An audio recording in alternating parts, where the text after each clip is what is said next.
So, hi everyone, and welcome. My name is Gisela. I'm a librarian at the Salinas Public Library, and I'll be hosting our event today, which is our very first ever writers' workshop. We'd like to give a special thank you to our presenter, author Bonnie Dillabo. Bonnie turned a recurring dream into a trilogy of books. The first was published 2 weeks before her 64th birthday, and she writes where two genres meet, science fiction and fantasy. So Bonnie is currently working on her fifth book. She just got her fourth published. So we're very excited to have Bonnie presenting today. Before we begin, let me go over some quick housekeeping rules. So the last 15 minutes of today's event will be reserved for Q&A. We'd like to hold off on any questions from the audience until the end of Bonnie's presentation. So if a question pops up, make sure to write it in the chat. We'll go ahead and read them during the Q&A segment. We'd also like to remind folks that we are recording today's event. So if you would not like to appear, please make sure to turn off your camera, and please make sure to also keep yourself muted during Bonnie's presentation. All right, Bonnie, take it away. Cool. So I'm going to share my screen real quick here. And all right.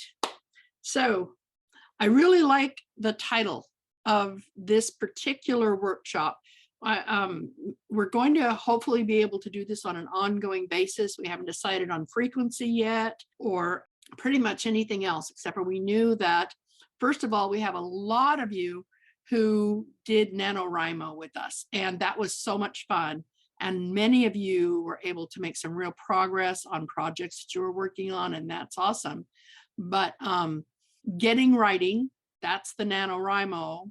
Or if you already have something, let's say you didn't do NaNoWriMo, but you're already working on something, sometimes it's hard to keep your motivation going and all that kind of cool stuff. So we're going to talk about how to not just start, but how to finish. I had an interview with actually as in Fresno, there's an internet television station, and the host of the thing said, you know, the thing that always impresses me is writers who not only start a book, but finish one, because that's the hard part. And it can be. In future workshops, we're going to talk about crafting somewhat. And at some point, we'll also talk about self-publishing versus traditional publishing, and kind of how to avoid the pitfalls of after you write the end, now what? So, but for right now, this is all about taking something you really want to do and really putting it into gear. Okay, so let's finish what we start.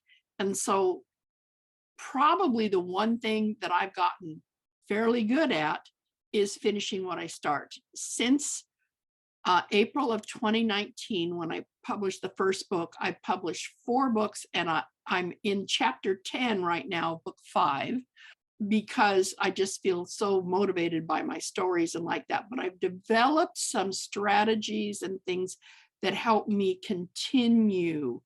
And this, in its final setting for at least this series, is going to be a 9-book series. So I'm kind of at the halfway point right now. It'd be real easy to just get really tired, but I've got so much to say, and I have so much that I want to do with this, that it's really important for me to keep going. So in the beginning, NaNoWriMo got me started writing and making a consistent habit of it. But then there was so much more to it than just sitting down and putting words on paper. So that's what we're going to talk about tonight. This is our agenda. I really like to start out right away with what are we going to talk about? And so there's a few points here. Each one of them, there's a point to the point. And that's hopefully what you're going to take away from this, is how these things make writing work for you. So we're going to talk about preparation. We're going to talk about the crazy thing called writer's block. We're going to talk about how to get the distractions as much out of your life as you can. And let's face it, they don't ever completely go away. We're going to talk about goal setting. We're going to talk about the many hats a writer wears. We're going to talk about being persistent and consistent. And then finally, we're going to talk a little bit about the author life, the reality check that goes with that. So let's just get right to it and prepare every needful thing. So doesn't really matter how you write, whether that's a typewriter, writing it out by hand, doing it on a computer, or whatever. Time is often the biggest factor of preparation that you need to make. You need to figure out when you write best, what time during the day. Now, one of my favorite comedy writers back in the day was a lady by the name of Irma Bombeck. Some of you older people might remember her. She was a homemaker that wrote about how funny it was to raise kids and clean house and do all the things that homemakers do. She was absolutely hilarious. She wrote book after book after book. Everybody loved her. She had a newspaper column, et cetera, and so forth. But she also had little kids running around the house. And she wrote after they went to bed. That was her writing time. And she was consistent about it. And because of it, she became very much loved by women all over, not just the country, but all over the world. All of us have stuff that gets in the way. I live in a multi-generational household. I have 4 grandkids in the house, along with 2 of my children, 2 children-in-law, my husband and myself. And so, the house is full. It's a large house. Okay. So, we're not on top of each other, but the point is there's always something going on here. And that's normal life, all of that kind of stuff. But this is the environment that I've been writing in since I first started. The difference for me was that although I take my turn with the children, I don't have full responsibility for them. But what I discovered was, even though that was the case, with the hullabaloo that goes along with a lot of people living in a house and all being very active individuals, is I had to find time for writing that worked for me. And that varies, because in the summertime when the kids are all home from school, not quite so easy. So I had to set some boundaries. And this is one of the first things preparatory that you need to do, is you need to set some boundaries. Find a time that you can set apart. I have a friend and she does all her writing in the library. She actually leaves her home. She's got kids.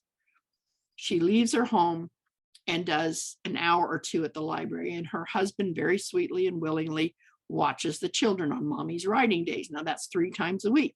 That's her writing time. And they all respect that. During that time, she turns off her phone. She goes to the library and types away. Okay. Libraries are wonderful that way, by the way. I have other friends that they have writing parties, and they call it Shut Up and Write. And so they all attend a certain venue. It's usually a restaurant. And they all bring their laptops and they sit there in complete silence and all write, which is kind of a little odd. But it seems to work for them and they're happy with it. You're going to have to figure out what works for you. And then you need to set some boundaries. You need to say, okay, so this is my writing time, and commit to yourself. Okay. You need to make sure that you've got a writing environment that works for you. That means, so which one are you? Are you the typewriter? Are you the writing it out by hand on a legal pad? That's how J.K. Rowling wrote the first 2 books that she wrote. It's on a legal pad. Are you a computer person? Do you type or do you speak? I have a ghostwriter friend. He's very well respected as a ghostwriter and makes a significant living at that. And he speaks all of his. He doesn't sit down and type. He has Dragon Naturally Speaking and he speaks it. So what works for you is going to be what you need to discover. And then when you find it, use it. Do you have the things at hand that you need in order to stay healthy? You need to have something to drink, for instance. One of the things that I do is I keep water close at hand. so that I don't get dehydrated. I'm very blessed. I have a sweet husband that also brings me food offerings, especially when I'm deep into it, which is very sweet of him. But the point is have things at hand that you need. Are you asthmatic? Do you need an inhaler from time to time? Have it right there so you don't have to break stride, et cetera, et cetera, et cetera. Okay, so preparation is important. Now, the problem comes when all you're doing is preparing. Okay, one of the things that people do in preparing to write is to write an outline. Now, some people are heavy outline writers. They map out every single scene, every single conversation before they ever start to actually write. Some people write a brief summary of each chapter. Some people like me, I understand my story arc. I understand my characters. I'm what they call a pantser, and which means you fly by the seat of your pants. And so my preparation is time to think. And I think that's one of the things that as writers, we need to get into is giving yourself some quiet time to be able to think about what you do, regardless of what your style of writing is. You need to be able to center yourself and get your mind ready to write so that when you sit down to write, you can just sit down and write. Okay, so preparation, very important. All right, now, writer's block. Writer's block usually isn't really what people think it is. Oh, I can't think of anything to write. Writer's block has to do with, first of all, maybe a little lack of preparation. Secondly, I don't feel like writing today. If you're sitting around waiting for the muse to sit on your shoulder and whisper into your ear what you need to do next, you're never going to get anywhere. Okay, it's just not going to happen. I used to write a lot of poetry. Poetry is one of those things where it kind of is the muse hitting you. It wasn't a discipline for me.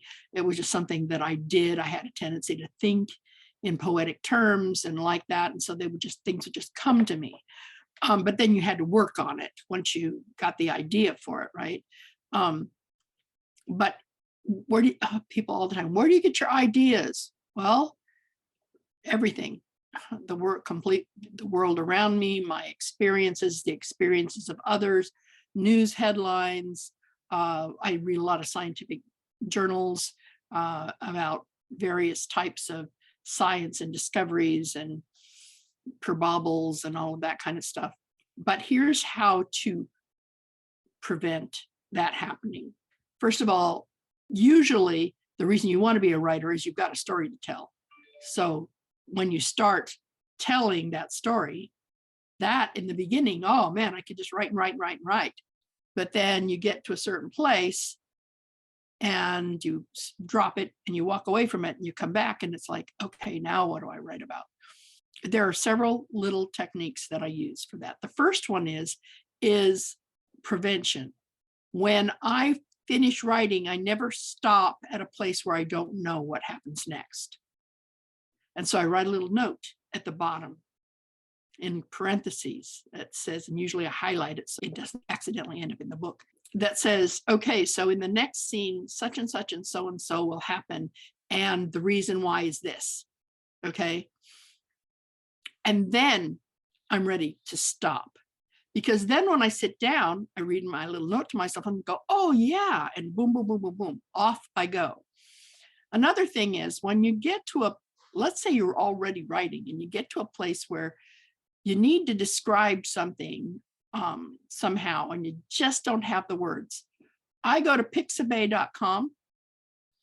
It's a great place for free photos that you can use legally online. And I learned that back in the day when I was a marketer and I was teaching people how to blog and all that kind of stuff.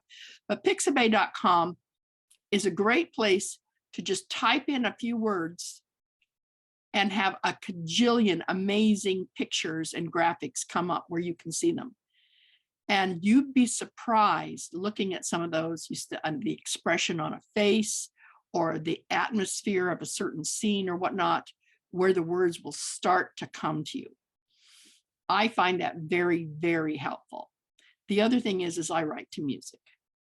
I don't write to music with lyrics in it. I write to instrumental music. And depending on what I'm writing, I change playlists. So some playlists are very calm and soothing. Some are very energetic. Some are more fantasy-like. Some have a little more techno to them. But I like to write to music. And that often helps me keep the feeling of the scene that I'm doing and express myself more carefully. One of the don'ts, if you want to prevent writer's block, do not edit at the same time that you are writing. A typo, an occasional typo slips in, that's fine.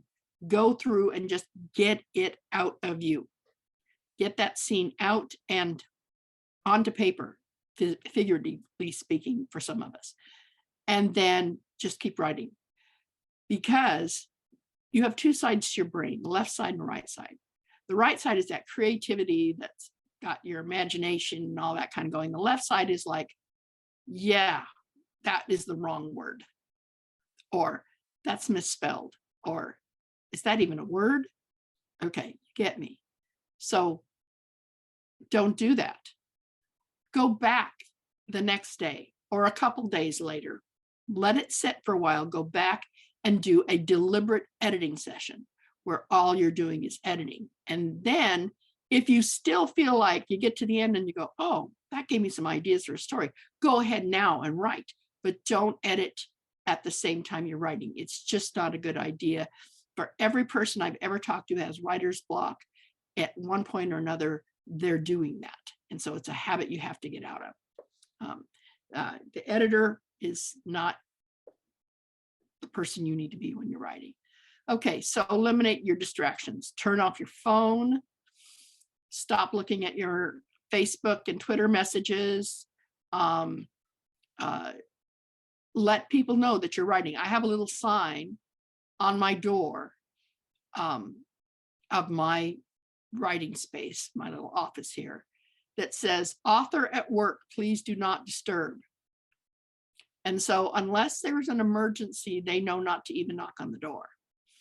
All right. And I occasionally get a timid knock from a grandchild, a grandma, and it's like, no, I'm sorry, I can't. Or it's like, yeah, I'm under breaking space. I can stop, but they have to ask. They can be very distracting because I love my grandkids and they're a lot of fun to spend time with. They're all very creative. And so there's a temptation there. Your phone. Let people who know you know that there are certain times that you're writing. And that unless it's an emergency, that they really absolutely have to talk to you right this minute, you're not going to be answering the phone. You're not going to be doing anything that this is your time to do what you do. It sounds a little harsh, but the other thing is, so you finished your writing thing and you've got your time set up, and it's just a normal part of your normal day, and somebody says, hey, we're going to go blah blah blah at such and such time, and you go, oh, and you go to your mental calendar and you go, oh, that's my writing time. The temptation is to go and goof off. But what you do is you tell them, I'm sorry, I can't, I have an appointment at that time, which is absolutely true. You're not lying to them. You have an appointment with yourself and with your craft. And you need to be as diligent in keeping those appointments as you would if that was a doctor's appointment or a business appointment. Okay, because if writing may become your business, you need to treat it as such. Now, people say, oh, that takes all the fun out of it. No, it means that you're productive, and there's something so much more fun about receiving that first proof copy in your hand for the first time and seeing your name on the cover. That's true joy. It's like holding your newborn in your arms for the first time. It's an amazing experience, and you'll never get there unless you decide, you decide to be serious about it. Which brings us to goal setting. How long do you write? How many words? People like to keep track of how many words they've written. And for some people that works really well. And that's one of the things that NaNoWriMo does for you, is you're tracking how many words you write every day. I don't know about you, but I hate New Year's resolutions. And I'm not really good at so-called goal setting. And the reason for it is this. I have a tendency, goals tend to be somewhat nebulous. Okay. But when I finally decided I'm going to write these books, at the time it was this book, when I decided I was going to do that, and I made it an absolute decision, not a goal that was out there someplace, and then put everything into place and let everybody know I'm going to write this book. That changed my attitude about it. It made me more diligent because I had decided. I wasn't just, oh, I'd really like to write. Okay, so bear with me, my NaNoWriMo peeps, but I'm going to retell this story.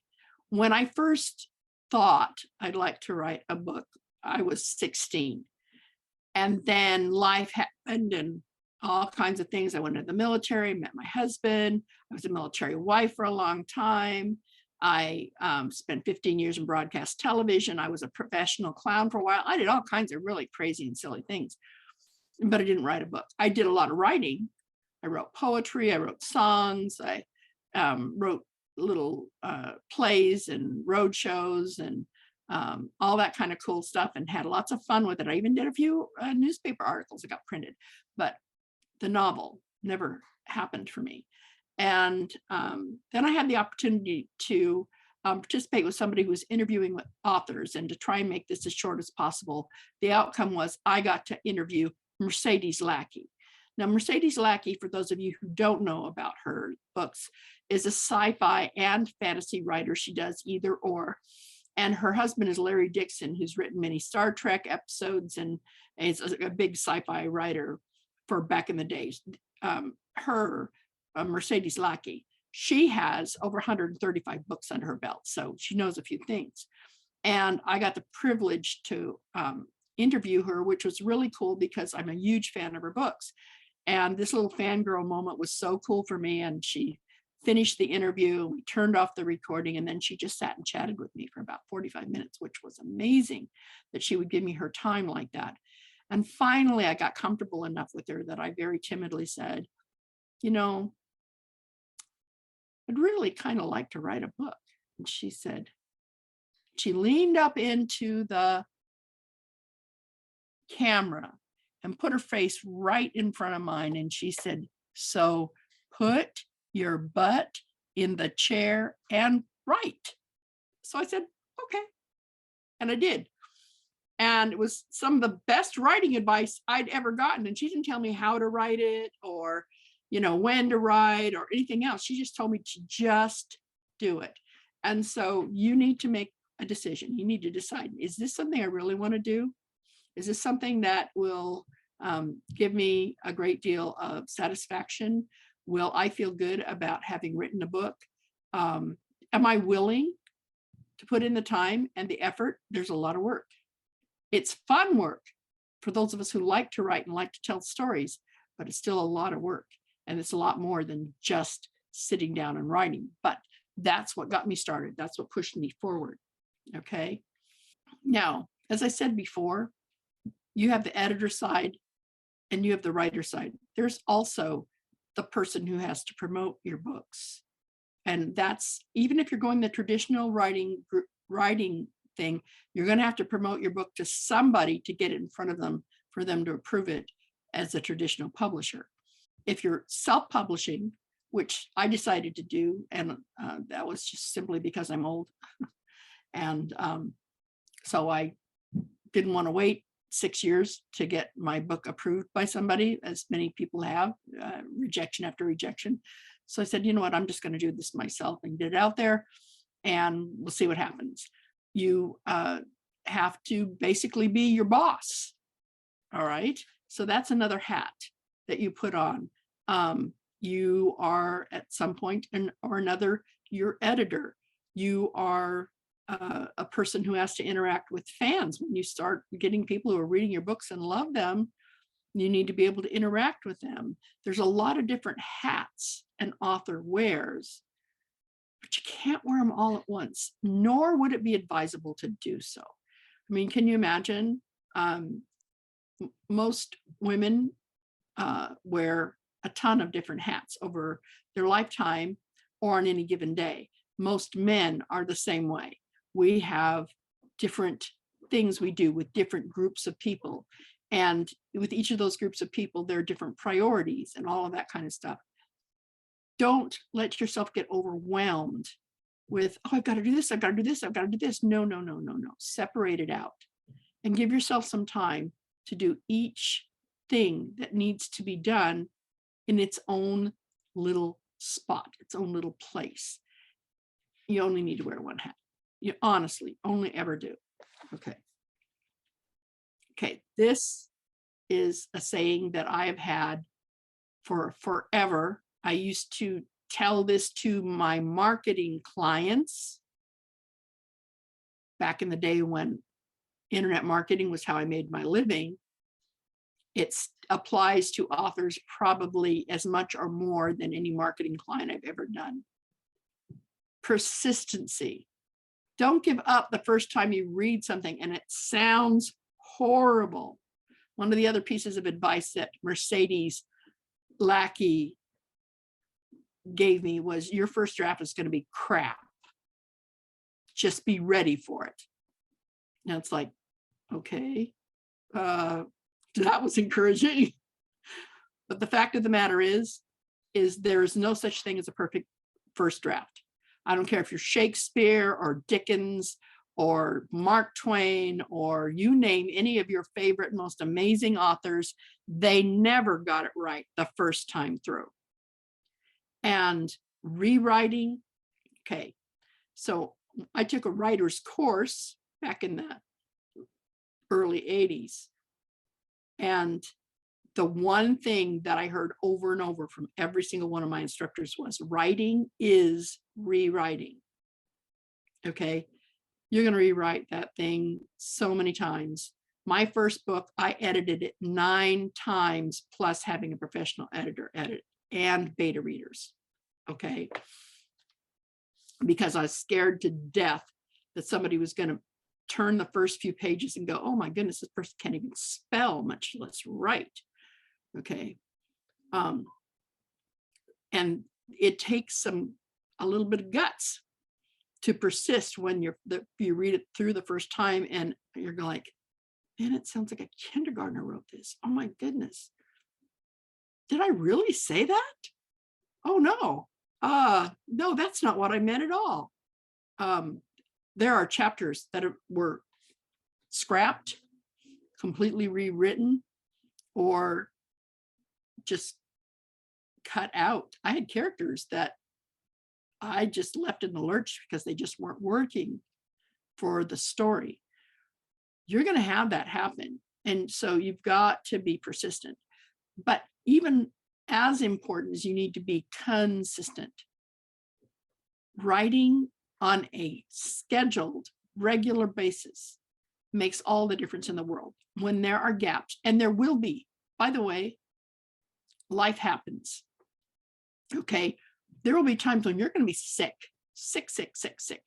and you are not going to feel like writing a single word, or you're going to go on a vacation, or you're going to have visitors from out of town, where you're not going to want to close them out for your writing time. Okay. Hospital visits. I mean, there's all kinds of things that happen, right? Don't let that get in your way, but in as much as it is possible to be consistent. Write in the same place every time, using the same tools every time. Making sure that the environment is consistent with what works for you. Um, and then that consistency with your coupled with your persistence works well. But the first step is to just do it. Put your butt in the chair and write, as my dear friend Mercedes would tell us, and get started. If you haven't already started, great. This is a great time to just dig in and do it. If you have started and maybe paused for a while, reevaluate, figure it out, and get started. Don't let it wait, because it will wait for a very long time if you're not careful. I wanted to write my first novel when I was 16. I was 64, almost 2 weeks before my 64th birthday, when I published the first novel. Now that I've started, it's kind of like eating potato chips. I can't stop. But yeah, just these 3 things will make a huge difference. It's your attitude, right? That's really what it is. Okay, so the author life. I love this picture, don't you? She looks so peaceful, so content. She's got her little quill in her hand, and a little lefty, by the way. That's cool. And you can tell the muse is there. It's effusing her, and she's just writing, and she's peaceful, and she's calm, and oh, no, it doesn't really work that way. Once in a blue moon, you get those times, those really enlightened times when you can't type fast enough because the muse is just pumping it through you. And oh my goodness, it's just, you get up in the middle of the night and then your character says, we should do this. And you go, oh yeah. So you get up and go to the computer and turn it on, even though you really should be getting some sleep. That happens from time to time, but it isn't that. The author life is, it's work. In the 50s, there was a show called, what was it?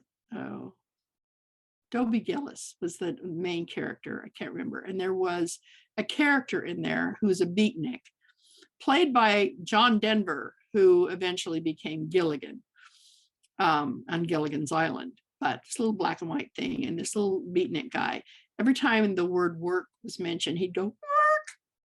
Like, oh no, not work. It is work, but it's good work. It feels so good when you're done, when you finish a passage that went particularly well, when you get a note back from your editor saying, wow, this is really clean copy. I'm so glad to get the opportunity to read the story and to be part of your journey. Those are the benefits. When you get review, or a person just texts you on Facebook or someplace and says, oh, when's the next book coming out? I can hardly wait. That's awesome. It really is. But you don't get there by wishing or desiring or any of those things. You have to get started. You have to prepare yourself. You have to do all these things we've been talking about. You know, if you can't think of anything else to write just to get you started, type "the quick brown fox jumped over the lazy dog." Okay, it's something. And then you ask yourself, so what was that fox doing around a dog anyway? Maybe you've got a story on your hands. All right. Go and look at pictures, listen to music, or read a really good book. One of the things I've been doing recently to help me hone my craft is to reread my favorite authors. My most recent one is Louisa May Alcott. I had read those when I was in elementary school and junior high and loved it then. And turns out I still do. I still love it. I love how she describes things. I love the tenderness and sweetness of the stories and all of that. I also reread Harry Potter. I reread The Wheel of Time, 2 series, because I'm writing a series and I needed that I needed to look at how that broad story arc works over several books so that you really do have a beginning, a middle, and an end, even though it's stretched over that many books. Um, Orson Scott Card, I've reread his, because we learn as much about writing by reading as we do by writing, but we learn so much more when we're writing consistently. We discover our style. We discover how strong our story is. And we start asking ourselves questions like, why isn't this character as strong as I'd like them to be? Or is this character too perfect? Shouldn't they have more faults and flaws? All these questions that you have. Be prepared. When you get going, you'll find that your writing takes up a lot of your mind and it spills over into your sleep at night. One of the things also, if you're getting writer's block, go for a walk, because when you get quiet, if you're really into your characters and into your story, it's amazing how they just kind of come to haunt you and bug you about things. But it's not all this nice, peaceful, sweet picture that we get in our mind. It's a romanticized version of what it's like to be an author. You cry a lot. You do a lot of hair pulling. And you laugh. And there are days when you wake up and you go, oh, today's my writing day. I don't know if I want to do it today. But then you go ahead and you do it. And you may not write as brilliantly as you did on the day when you were on fire, okay? But your story moves forward, and writing is rewriting. As long as there's some story there to work with, you can't edit what you didn't write, okay? And books just simply don't write themselves. So ask yourself, what's next? What's next for you? Okay, I'm not you. Mercedes Lackey isn't you. And there's no author out there that's not you, because that's you, because you're unique. Your situation is different than everybody else's. There's no doubt about that. Your story is not my story. However, there are some things we have in common. And what I'm hoping to do in the next workshop is get down to some nitty-gritty stuff about character development and world building, two absolutely important and vital things that you need to have a strong grasp of moving forward. But in the meantime, don't wait for that. Start making notes if that's the only thing you can do, or just sit down and write. Put something on paper or on the screen or however it is that you do it, and start developing that story. You can always build it up. You can always cut it out. You can always throw it in the trash later. It's not ever wasted effort, because you learn writing by writing and then going back and editing and evaluating, changing some things, adding to and taking away, all of those things. But you're the only one who can determine what's next. There's not going to be anybody standing over you checking to see if you're on the clock. You're the only one. And it's kind of lonely that way. So here's one of the things I suggest. There are some great writers groups out there. And when we're done here, I will send out an email to all the participants. Make sure that you're registered with your email and all of that, so that we can do that. I will send an email out to all the participants with some suggested writing groups that are, well, let's put it this way. It's nice to hang out with other writers who understand what your problem is, because let's face it, if they're not writing, they don't get it. They can be as supportive as they want, but you really need to be able to, let's face it, cry on somebody's shoulder who actually gets why you're upset, or who can celebrate with you because they really understand how much hard work you put into whatever it is that you're succeeding at. It's also a great place to get opinions, ideas, beta readers, and to get some training in publishing and writing to avoid some of the pitfalls. I don't know what I would have done without some of the amazing people that I've hung out with in these writers group on Facebook and other places. So that's going to be really important. Now, time's flown by. What we need to do right now is we're going to break here. I'm going to take this, stop sharing my screen. Oh, by the way, the email address that's up there, that's my email address, and that's my website.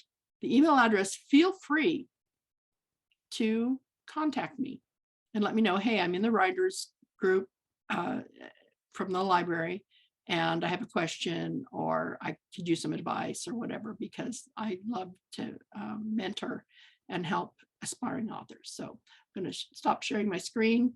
Hello, everybody. And do we have some questions? If you have any questions, please go ahead and write them in the chat and we'll read them out loud. I see a question from Mindy. She's asking, could she put in a, oh wait. Yeah, that was a question. So Mindy is going to take a moment to talk a little bit about this novel writing class that she's having that's available at Monterey Peninsula College. If you want to unmute yourself. That can wait till the end. There's no Okay. hurry. I didn't want to say something that wasn't allowed, so that's why I asked you directly. Okay. And sure. meanwhile, do you have any questions for Bonnie relating to today's program? There's also a question from Kathy. Bonnie, what are your suggestions if you only have short time periods to write in? We call that word sprints in NaNoWriMo speech. And so if you have to write for 15 minutes at a time, write for 15 minutes at a time. And just make sure that it's a consistent time when you can. Let's face it, we live busy lives. If you have to do it on your break at work, great. Or whatever it is that is your time to do that. Don't feel like there's this magic number of minutes or magic number of words you need to write in order to be an author. Let's face it, if you wrote just 1,000 words a week, in 52 weeks, that's 52,000 words. That's half a book. You know for a fact that there are authors out there that only put a book out every 2 or 3 years. Okay, if you're that slow writer, don't stress about it. That's you, and that's fine. Okay, the important thing is to write consistently and to give yourself credit for having accomplished something each time that you've done that, and been in integrity with yourself about your writing. That's a great suggestion. When you said that there's writers that write every 3 years, that immediately reminded me of the author of Eragon, who released a book every 3 years. I have another question. If not writing contemporary fiction, like historical or science fiction, for example, how much research is enough to start writing with confidence? It depends on how well you know your subject. I know that there are some people who, let's say rockhounds, who just, they might as well have the word geologist at the end of their name. But the thing that they know is they know where to find the really cool rocks all over. And since they know it and they've been there and they've done that, they can just write about it. Okay. They need to make sure that they check their facts to make sure about addresses and land, latitude and longitude and all that stuff is right. But that being said, they know their topic and they know it very, very well. If you're writing about something that you think is important and interesting, but you don't know enough, there are a number of things you can do. Number one, consult your local librarian because they've got some resources that will knock you over. And you have to make sure that your facts are straight. Don't just go off the top of your head on something that needs to be precise. That being said, I've read an awful lot of scientific articles that are more like dad jokes to me because they're so badly done and there's so little actual fact in them that you kind of go, are you sure this wasn't a science fiction post? So yeah, does that help? Yes, that was a great answer. We have another question from Patricia. She's asking, what is the schedule every week? I think this might be in reference to our writers' workshops. So a little bit of clarification. We'll be hosting writers' workshops on a quarterly basis. So the next one won't be until a few months out. But we are going to be launching a writers group in the near future, and that's going to be meeting on a monthly basis, and it's sort of going to be a support group for writers.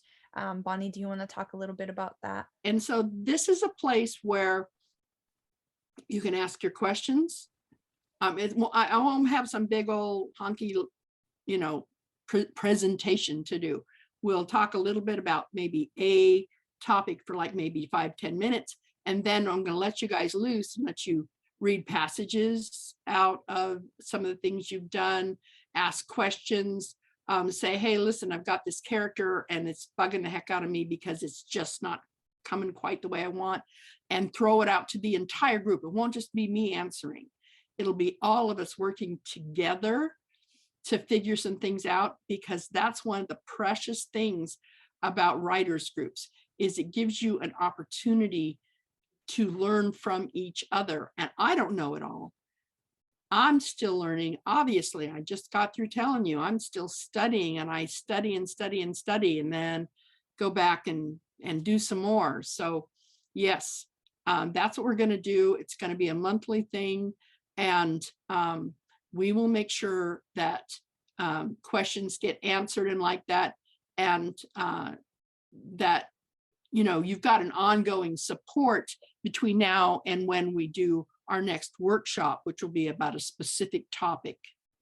Yes, and just if you're interested in that, keep an eye out on our website, on our newsletter, on our social media. We can also email all of the participants from today's workshop a little bit more of the details in the registration link, so you can go ahead and sign up for the writers group.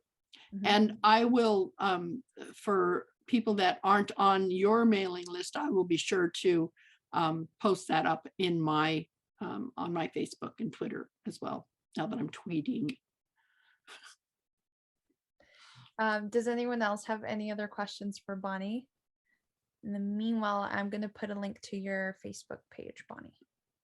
Any questions, thoughts, ideas, wishes, wants? By the way, I see somebody in our audience I know who is not from the Salinas area. This is Ammon and Karen Odell. Ammon is a young author. He just turned 17. And he's got a book in process that sounds like dynamite. It's in the fantasy genre. And oh, look, we got another little Odell peeking through. Hi. So I'm guessing that there she is. And I'm guessing that he saw my post on my Facebook and stuff. But Ammon is just very into writing, and he is really putting the pedal to the metal on his book. So I'm very, very proud of him, and and what he's accomplished so far. It's really cool. Any other thoughts, questions, ideas? We have a question from Don. He asked, what are ways to learn what you really want to write about? Just writing only takes you so far. What should I look for that tells me I'm on the right path? Oh, that's a really good and a very deep question. But so ask yourself, when do you feel happiest? What kinds of things, first of all, what do you read? When you go to the library to pick out a book, which section do you head for? Okay, what's your favorite genre? That's going to give you a clue.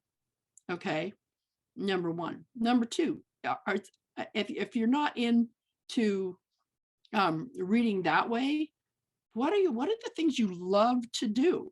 Do you like to go water skiing? Do you train dogs? Do you like to crochet? Do you like to fly? I mean, there's so many things out there that people do that are amazing and interesting to other people. And you might not think, oh, I do it all the time. Can't possibly be very interesting to anybody else. But if you love it, it comes across in your writing. And so find something that you absolutely love that you think is important. It could be your family history. Okay. And I have to tell you, memoirs, tell me if I'm wrong, librarians, memoirs are really big right now. Look at those heads nodding. People love to read about other people's lives, the real stuff. Okay. So maybe that's it. Maybe you know something, how to do something that's going to help somebody else who wants to know how to do that.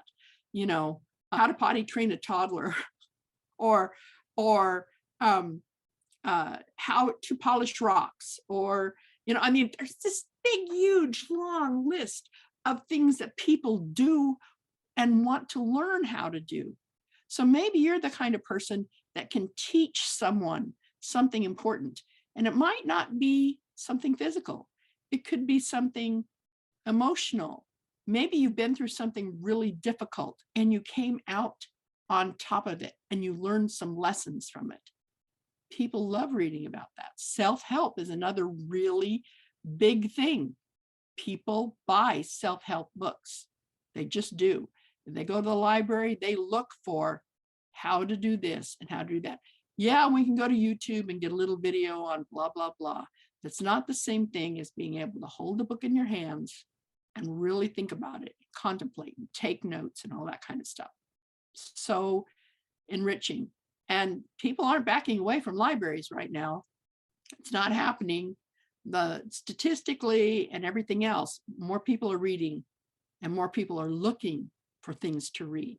So you name a topic out there, somebody is going to be interested in reading it. Now, to be clear, some genres are larger and more active than other genres. Okay.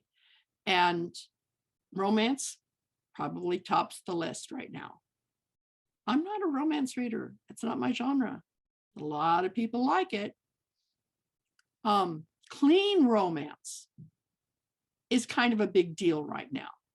There's a lot of requests for clean romance that don't have any risky scenes in there. I say risky, you know what I mean. Anyway, you could almost go and pick a topic out of the hat and somebody is going to want to read that. So what do you love? What do you know? What do you want to know? Sometimes one of the best writing exercises is to find something you don't know about, research the heck out of it, learn how to do it, and then turn around and teach it to somebody from the viewpoint of somebody who didn't know how to do it and now they do. It was really great for me to see a lot of our NaNoWriMo people back with us this time. And I just wanted to do a big shout out and thank you to my NaNoWriMo folks. Mm-hmm.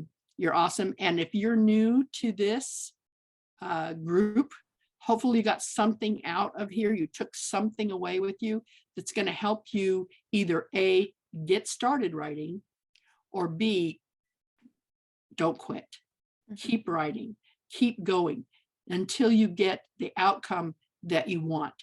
That's going to take all of the things we've just talked about, but you can do it. And it's a one step at a time process. There's no deadlines here. It's not like you're writing for a newspaper, okay? No deadlines. All you have to do is don't quit. Don't stop.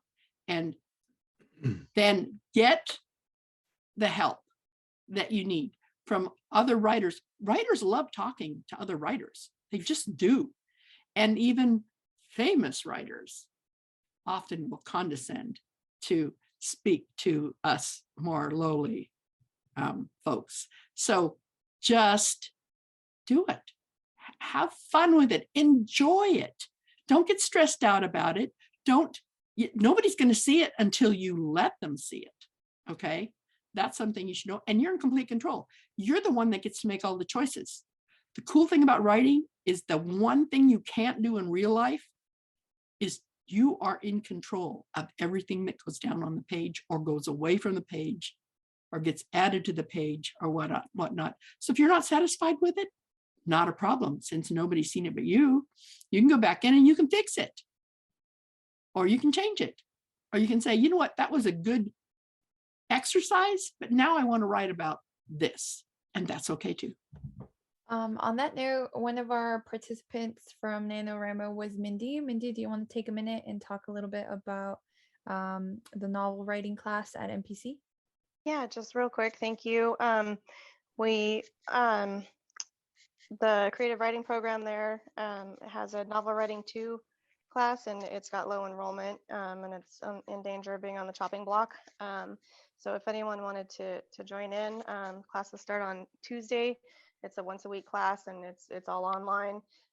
It's a workshop format. It's a great incentive to keep writing. A great group of people, and we'd love to have more people. That's all. Well, Thank you. awesome. Good deal. All right. Well, anything else? Thank you, Bonnie.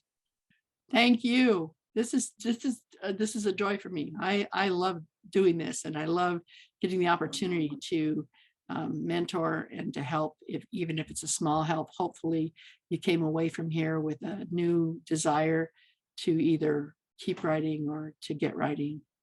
So thank you so much. Yes, thanks to everyone for attending, and have a good night. Okay.